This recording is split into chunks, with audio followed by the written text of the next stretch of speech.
Hi, so today I'm going to film a video on my 5 must-sees of the east coast of Australia.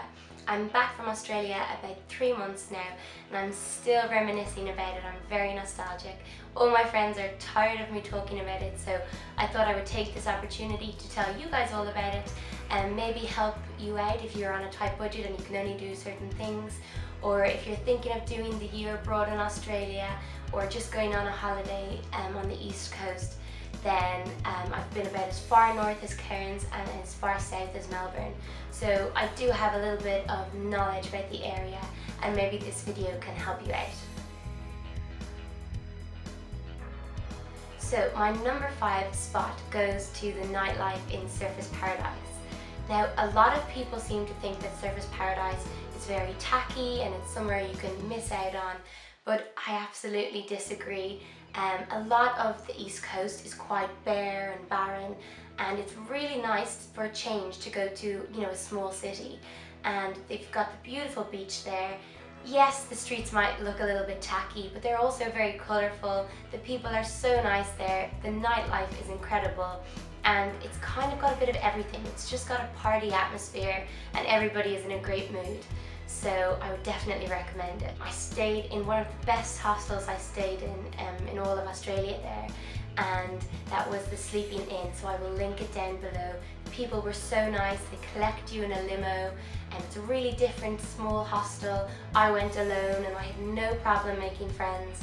I went out pretty much every night I was there. I kept extending my stay. Absolutely loved it, so I have nothing to fault. And the nightlife is great. You've got really great DJs, you've got really cheap drinks, and if you go with the hostel on the night out, they'll get you in for free and they'll also get you a free drink. So it's just amazing. Okay, so number 4 is snorkeling the Great Barrier Reef.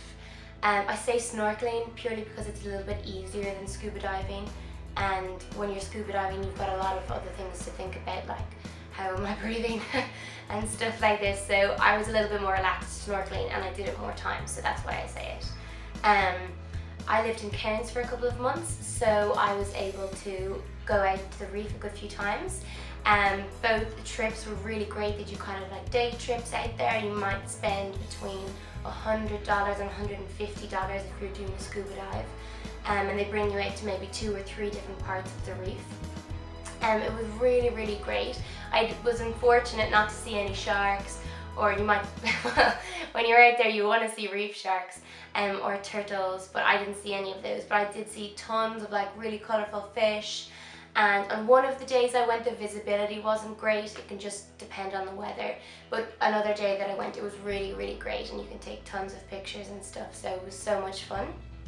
Another place I snorkeled was on Magnetic Island, and you can just swim out from the beach maybe about 100 meters or so, and you can get to the reef in certain parts.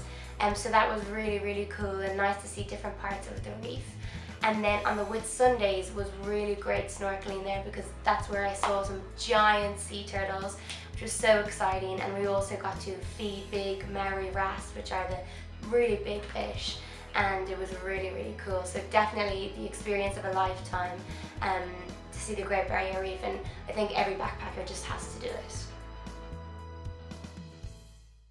So number 3 on my list is the Koala Village Sanctuary, and I also am going to tie it in basically to Magnetic Island, which if you go into tourist office, they're like, it's a place that they would say, oh, you can skip, no problem, but it is a real chance to see loads and loads of wildlife, and it's just such a beautiful island. I stayed in 2 hostels on the island. I believe there are only 2. There's one base hostel which is beautiful. It's in the most gorgeous setting. It's a hostel that you only spend $30 a night, but it's in the setting of a 5-star hotel. It's so beautiful there, and like I said previously, you can snorkel just from the beach of the hostel and out into the barrier reef, so that's really, really cool. The other hostel I stayed at though was the kind of must-see. It was the YHA Koala Village Hostel. Absolutely loved it. You stay in these little teepee kind of houses, and every evening you just sit out on your little deck and there's possums everywhere, kangaroos hopping around, and you really feel like you're living out in the Australian bush. They also do the most amazing tour, which is only $19. It's so cheap. It's a 2 to 2.5 hour tour, and it's on site in the hostel. They've got a koala sanctuary beside it, and it's not just koalas that they have there, it's all kinds of Australian wildlife. So I'll insert some pictures so you can see. But I went on this tour with a couple of friends and we just had the best time taking pictures of each other. We held everything from snakes to crocodiles to petting a wombat, and we also got to hold a koala at the end. So it was just such a good tour. The girl who was giving the tour was really good. She was so young and knowledgeable, and it was just the best 2 hours and the best value for money ever. It was so great, so I have to tell everybody to do this tour. So number 2 on the list is the Fraser Island tour.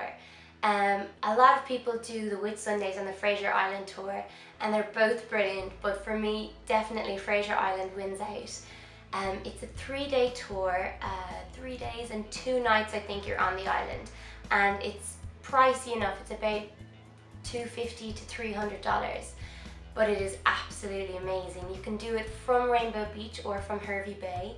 I did it from Rainbow Beach and I can't fault it. It was just a brilliant tour. And also you get 2 nights, the night before you go onto the island and the night after, included in the price, in the hostel there on Rainbow Beach. So you get to meet your group and then head out together and come back together. So basically you head off in these big 4x4 jeeps, and if you would like to drive, you can drive, and it's so cool. It's just the most beautiful island. It's an island, I think it's about the size of Ireland, so it's absolutely huge, and obviously you only see a portion of it. And a lot of the time you're on the island you do spend in the car, so it's important to get a good group. There's about 8 to 10 of you in the car, and it's just so much fun. You meet people from all over the world, and you really I just felt that we created such a bond. We were such a family at the end of our few days, and we visited some beautiful places including Eli Creek, Lake Wabi, Lake Mackenzie. We saw dingoes. It was just absolutely amazing. Fraser Island, I can't even begin to explain how beautiful it is. But the whole tour, the whole package, it was just so brilliant. It was the best few days, and if I was to go back to the East Coast, it would definitely be my #1 tour that I would have to do again. So the #1 spot has to go to the jungle in Byron Bay. If you ask a lot of backpackers, Byron Bay is probably going to be a favourite along the East Coast. So many people recommended it to me before I even went, so I knew I was going to love it. The thing that really made it for me though was where I stayed, and that was the jungle, which is the campsite part of the Arts Factory hostel. The Arts Factory is quite an expensive hostel, as hostels go, but the campsite part is really reasonable, and it was just so much fun. Yes, you're living in a tent in the middle of the bush, but it is just incredible. It's kind of like a festival atmosphere. Everybody there is playing instruments, singing along, hula hooping, using fire poi, everything. It's just so amazing. It's very hippie-esque, a little bit out there. If you stay there, you're definitely going to come across snakes, possums, loads of spiders.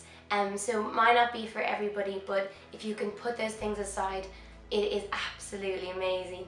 I went to Byron Bay originally only to spend a couple of days, and I ended up spending 7 weeks there. I just could not leave. I loved it so much. I remember bawling my eyes out as I left. I just was devastated. It's my favourite place that I've ever been in my entire life, and the people I met there were so kind and amazing. And I know I keep saying amazing, but it really was just phenomenal. And so if you think you're a little bit like me and would appreciate those things, then you should definitely allocate at least 2 months to spend there. You might even end up spending longer there. There are people that have lived there for years, It's so beautiful, and please go. It is definitely my absolute number one spot on the East Coast. So I think I finished there now on a high, reminiscing on Byron Bay. But yeah, definitely, I hope this video has helped you out maybe. If you've got a tight budget, maybe it's helped you prioritize some things over other things. And if you do have any questions, I will leave my email address below. Feel free to contact me and ask me. I also have done a couple of blog posts on my 5 must-sees as well, so if I missed anything here, there might be a little bit more information there. So I will leave the link below. And thank you for watching, and I hope you have a great day and amazing travels in Australia. And yeah, I'd love to know how you get on, so feel free to contact me, and best of luck. Bye bye.